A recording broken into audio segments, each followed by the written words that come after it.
Le président de l'Assemblée nationale de Togo se prononce sur la candidature du président Alassane Ouattara. Suivons ensemble. Likez, partagez, laissez vos avis en commentaire et surtout n'oubliez pas de vous abonner pour ne rien rater de l'actualité en temps réel.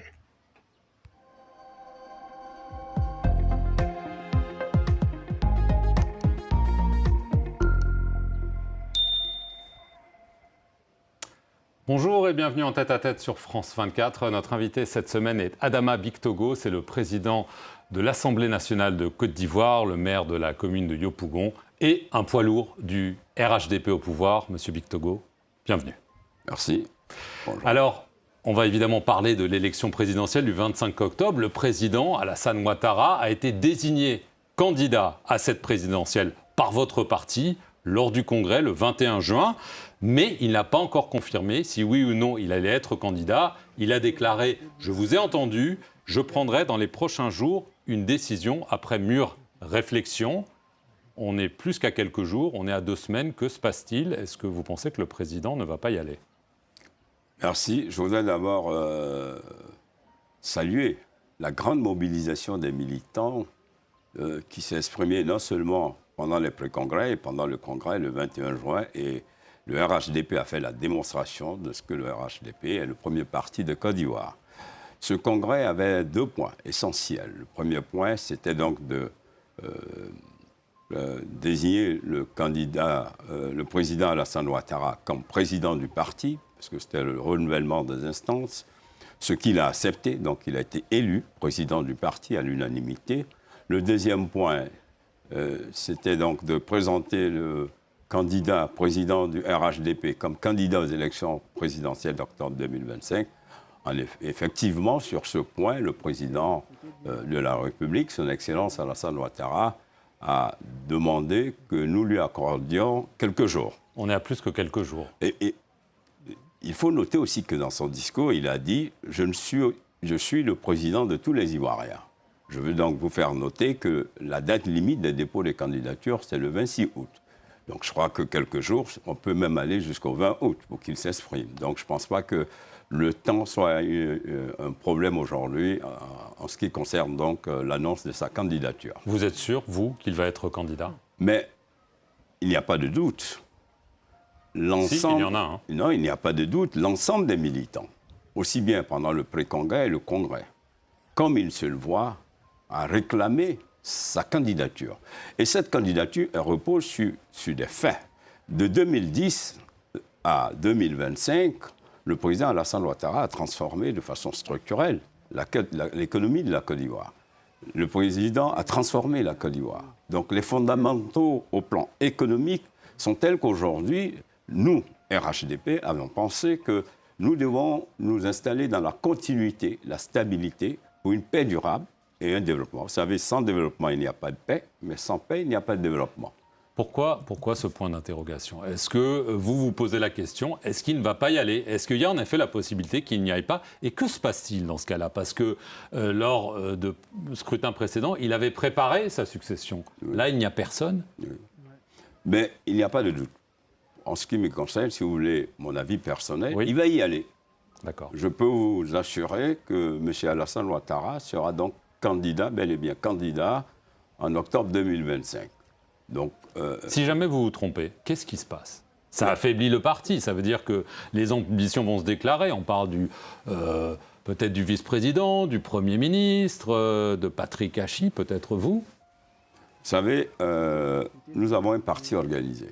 Le président... Mais pas pour ça. Voilà. Ah, si. Le président a été élu président du parti. Il y a un parti, et vous venez de citer des personnalités. Ce sont des personnalités, effectivement, qui comptent. Et le président l'a toujours dit, il dispose en son sein des cadres, des hauts cadres. Au moment venu, vous savez, nous avons un président qui se projette toujours. Je reste convaincu que le président, en lui-même, dispose en son sein, par lui-même, les différents scénarios. Donc moi, je n'ai pas d'inquiétude quant à toute possibilité qui pourrait s'offrir donc au RHDP. Mais je peux vous garantir et vous assurer que le président sera bel et bien candidat en octobre 2025. Si jamais votre diagnostic est faux, est-ce que vous pourriez imaginer une candidature ou vous l'excluez totalement? Si jamais le président venait à ne pas être candidat, j'appartiens au RHDP et depuis près de 32 ans, j'ai toujours été un homme de mission. Le président m'a toujours confié des missions et je les ai toujours accomplies. L'une de ces missions, c'est bien la mairie de Yopougon, quartier que je n'ai jamais habité, et qui répondait plus de l'opposition. Fief de Laurent Gbagbo. Fief de Laurent Gbagbo. Mais le président m'a envoyé en mission et j'ai gagné. Il m'a envoyé en mission à l'Assemblée nationale. J'ai été élu à 99%. Donc, à chaque fois que de besoin, je réponds à ces appels. Si le président considère que pour telle ou telle mission, je suis l'homme de la mission, parce que la compétence ne vaut que par l'enjeu et le contexte. Si le contexte et l'enjeu fondent que le choix du président doit être ma personne, je répondrai à son appel. Donc je suis un homme de mission aux côtés du président Alassane Ouattara. le contexte électoral est tendu.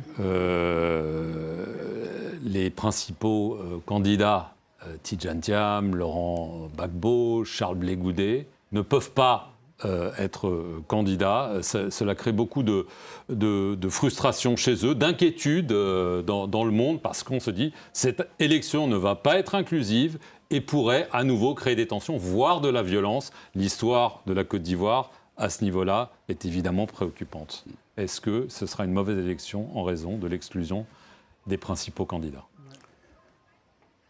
La qualité de l'élection,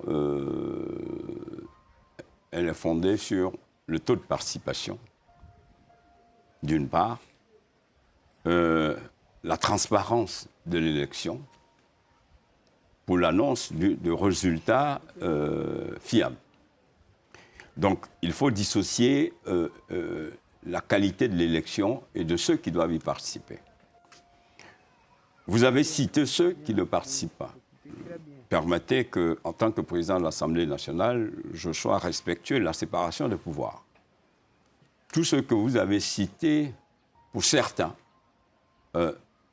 sont frappés d'interdiction de faire valoir leurs droits civiques. Et pour Tidjane Thiam, parce que pour les autres, Soro, Blé Goudet et le président Gbagbo, c'est ce que je viens de dire. En ce qui concerne donc Tidjane Thiam, c'est la loi de 1961. Donc ce n'est pas une loi dédiée, c'est une loi qui existait. Qui n'a jamais utilisée. Qui n'a jamais été utilisée. Sauf pour lui. Qui n'a jamais été utilisée. Il se trouve, c'est un peu comme certaines maladies. Vous savez, parfois, il y a des gens qui ont des maladies et qui représentent peut-être 1% dans la population mondiale. Mais vous comprenez bien la perception que ça... On a l'impression qu'on élimine La perception est une chose, la loi est une autre. Ça ne vous inquiète pas, la perception Non, absolument. On ne peut pas être un homme politique sans tenir compte de la perception. Mais ce que je veux dire, le président Alassane Ouattara, ni le gouvernement, ni le pouvoir en place, n'est à la base de l'impossibilité du président du PDC, Tidjane Thiam, à s'inscrire sur la liste électorale. Lui dit le contraire. Non, il s'est trouvé qu'il a été frappé par la loi de 1961. Loi qui a été prise du temps du président Houphouët-Boigny, dont il est le petit-fils. Donc je considère que accuser le gouvernement et le président Alassane Ouattara d'exclusion de certains candidats, je dis non, il y a le respect de la loi. Maintenant pour terminer, je voudrais dire que le président peut apprécier. Si le contexte politique impose qu'il y ait, parce qu'il y a une forte tension, pour l'heure, ce n'est pas le cas. Moi, je ne vois pas de tension en Côte d'Ivoire. Je ne vois pas de grandes préoccupations. Ce que je veux dire, c'est que si, naturellement, le pays se retrouvait dans une situation de tension très forte, en tant que président de la République, il a bâti pendant ces 15 ans la transformation de la Côte d'Ivoire autour d'éléments fondateurs tels que la paix, la stabilité, la cohésion sociale. Donc, il n'y a pas meilleure personnalité plus que le président pour donc maintenir cette stabilité et la paix. Donc, voilà. Dernière question, vous étiez ici en France. L'Assemblée nationale française a voté à l'unanimité un texte de loi prévoyant la restitution du tambour parleur qui avait été saisi en 1916 durant la période coloniale. Est-ce que c'est juste un geste ou est-ce que vous pensez que ça va ouvrir peut-être des perspectives pour des restitutions pour la Côte d'Ivoire et pour l'Afrique? Oui, je voudrais d'abord dire qu'à l'occasion de l'Assemblée parlementaire francophone, cette visite officielle a permis donc effectivement de bénéficier, d'obtenir donc ce document juridique